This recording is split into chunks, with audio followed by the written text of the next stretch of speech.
हुजूर हमने आपका दिल दुखाया है, इसलिए उम्मत इस हाल में है। छोड़ के आपका दामने रहमत, आका हमसे भूल हुई। खो दी अपनी कदर कीमत, आका हमसे भूल हुई।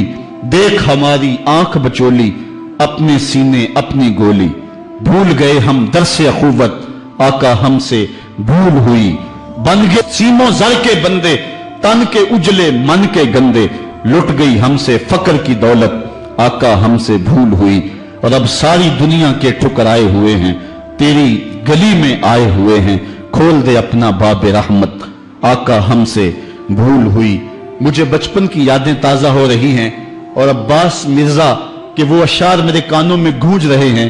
वो बहुत पुरानी बात है, मैं अशार भूल चुका हूं, लेकिन कुछ अशार मेरे कानों पे दस्तक दे रहे हैं। ऐसे ही एक हाल पे उसने हुजूर की बारगाह में हाथ जोड़ के कहा था कि अब तो उम्मत जिस हाल में है, हुण जे रोना ते अखां विचों हनेरा जांदा नहीं नूर जांदा है। अब जो हालत उम्मत की हो गई है, हुण जे रोना ते अखां विचों हनेरा जांदा नहीं नूर जांदा है। मैं बदबख्त होवां जिहदा साया भी मेरे तो दूर जांदा है। मैं पापी मुजरम, मैं मैला अथरू, हुजूर माफी, हुजूर माफी। तुसां सी ढकिया जिन्ना कम्मां थी, हुजूर जी मैं ओ कर गया वां। गुनाहां दी दल दल दे अंदर गल में तीकर उतर गया वां। तुहाडे हुक्मां नूं छड्ड के आका मैं जींदा किथे आ, मर गया वां। हुजूर माफी, हुजूर माफी। आज हम दुआ से कबल हुजूर की बारगाह में सलाम पेश करेंगे। ये सलाम भी होगा और माफी नामा भी होगा, और फिर रब की बारगाह में दुआ करेंगे, मालिक इन दुखे हुओं की फरियाद सुन ले। हम गुनाहगार जरूर हैं मालिक, लेकिन तेरे रसूल की उम्मती तो हैं। मालिक आज पूरी दुनिया के ऊपर ये उम्मत रुसवा हो रही है।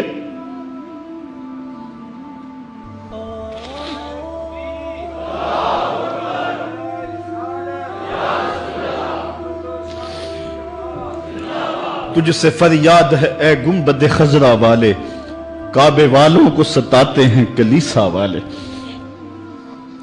आज हमारा अखलाक, हमारा किरदार इस कदर गिरावट का शिकार हो गया। मैं इस जुमे को बयान कर रहा था कि मेरा एक दोस्त ननकाना गया है, और जब वो उसको शौक पैदा हुआ कि मैं गुरुद्वारा देख लूं सिखों का, तो वो कहता मैं जूते उतार के इस फिक्र में था कि जूते संभालूं और किसी समत रखूं। तो एक सिख अहलकार आगे बढ़ के मुझे कहता है छोड़ दे जूते, ये मुसलमानों की मस्जिद नहीं गुरुद्वारा है। तो कहता मैं डूब गया, मेरा जी चाहता मैं जज्ब हो जाऊं जमीन के अंदर। आज ये हमारी हालत है कि हमारे मुल्क के अंदर रहने वाले सिख भी हमें ताना दे रहे हैं और हम उनको जवाब नहीं दे सकते। हमारी हालत ऐसी ही है। और आओ तुम्हें एक वो कहानी भी सुनाऊं। मस्जिद शाही है और उसके थड़े पे गदागर मांग रहा है कि एक अंग्रेज अफसर आया और उसने अंदर जाना था, तो गदागर ने उसके सामने हाथ फैला दिया। उसने बटवा निकाला और कुछ पैसे रकम जो है उसकी हथेली पे रखे, और दोबारा बटवा जेब में डालने लगा, फिसल गया, नीचे गिर गया, वो अंदर चला गया। गदागर ने वो बटवा पकड़ लिया, ख्याल था ये वापस पलटेगा तो मैं इसको ये बटवा दे दूंगा, लेकिन वापसी शायद वो किसी बगली दरवाजे से निकल गया या इसको पता ना चल सका, तो वो बटवा अपने घर ले गया। 1 साल गुजरा तो दोबारा जब वो अंग्रेज वहां शाही मस्जिद में आया दौरे के लिए, तो ये चूंकि दौर भी अंग्रेज का ही था, तो उस गदागर ने पहचान लिया, कहा बाबू रुकना, मुझे तुमसे थोड़ा सा काम है।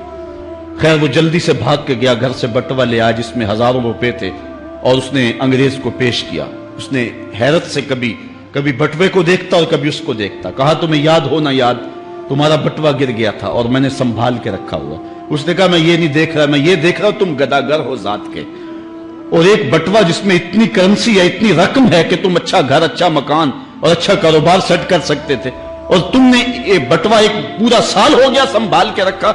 उसने कहा बाबू मकान और कारोबार की कहानी नहीं, जो कहानी है वो गैरत और इज्जत की है।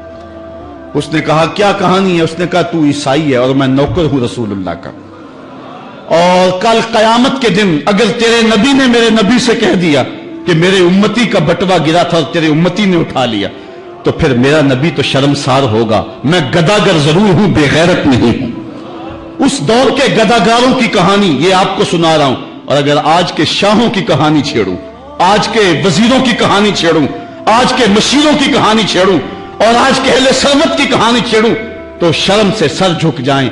एक वो दौर था, ये दौरे गुलामी की कहानी तुम्हें सुना रहा हूं मैं, तुम्हें उमर बिन अब्दुल अजीज के दौर की कहानी नहीं सुनाई है।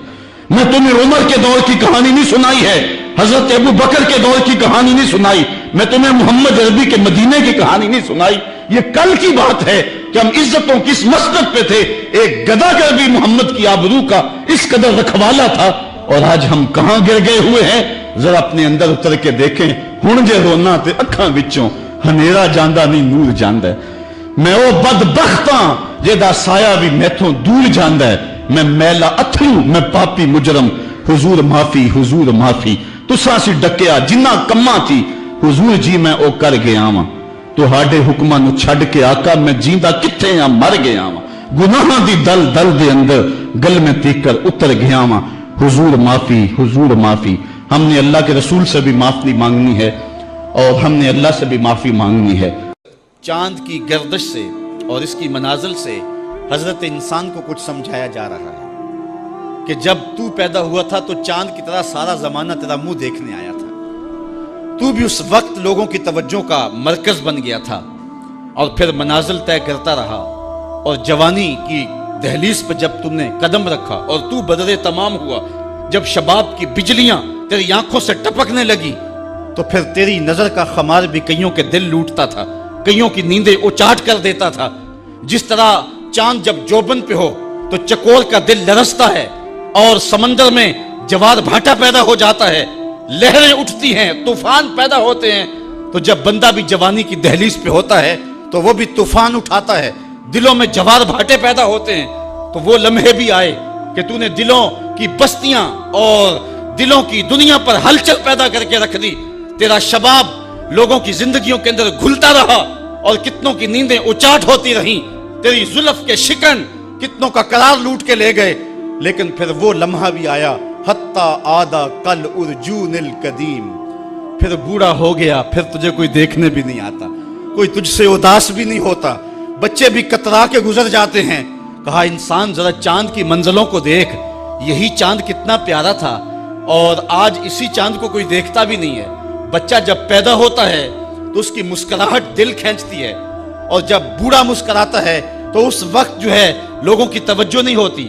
بچے کی زبان جو ہے وہ اڑ اڑ کے جب بولتا ہے تو اس کی توتلی زبان کا حسن دلوں میں نکھار پیدا کرتا ہے.